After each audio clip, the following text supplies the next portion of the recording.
Orang menyesal hari kiamat ada 3.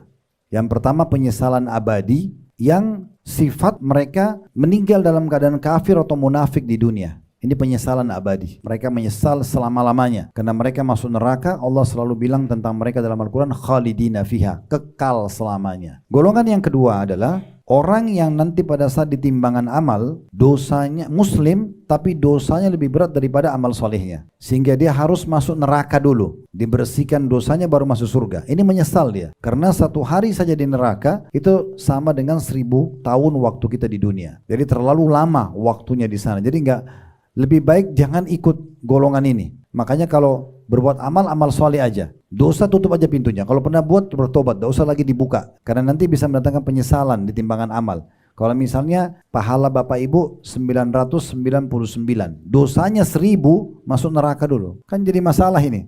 Akhirnya akan nyesal. Makanya caranya mumpung masih hidup segera tutup pintu dosa dan bertobat dari masa lalu. Sekarang tinggal sibuk dengan amal-amal soleh. Yang lalu sudahlah, itu berlalu. Tujuan pengajian begini Bapak Ibu sekalian adalah kita bicara sekarang ke depan. Yang lalu kalau ada yang Bapak Ibu ambil pelajaran, oh ini kayaknya saya kurang ya, sudah tinggal disempurnakan. Oh dulu saya salah, tinggal bertobat dan perbaikin, nah gitu ya. Nah penyesalan yang ketiga ini yang perlu digarisbawahi. Penyesalan ahli surga yang masuk ke dalam surga, tetapi dia sebenarnya kalau maksimal beribadah di dunia, dia bisa dapat derajat lebih tinggi. Sebagai contoh misalnya, ini contoh saja ya.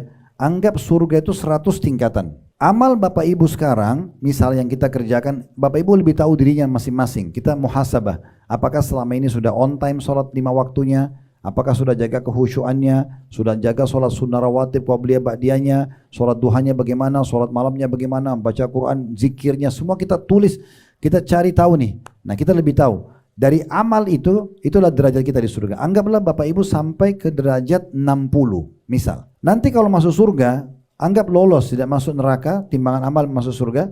Tapi sekali masuk di level 60, dia nggak bisa naik lagi. Dia nggak bisa pindah ke level 61, 62, nggak bisa. Karena surga Allah ikutkan setelah jannah khalidina fiha, kekal selamanya. Nah yang menentukan kita bisa pindah dari 60 ke 90 ke 100 itu sekarang di dunia. Jadi nanti ada orang di surga itu dia nyesal juga.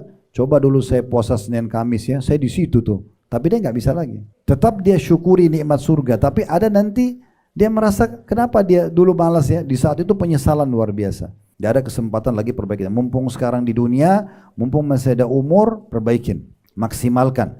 Karena derajat-derajat di surga kita bisa kejar di sini.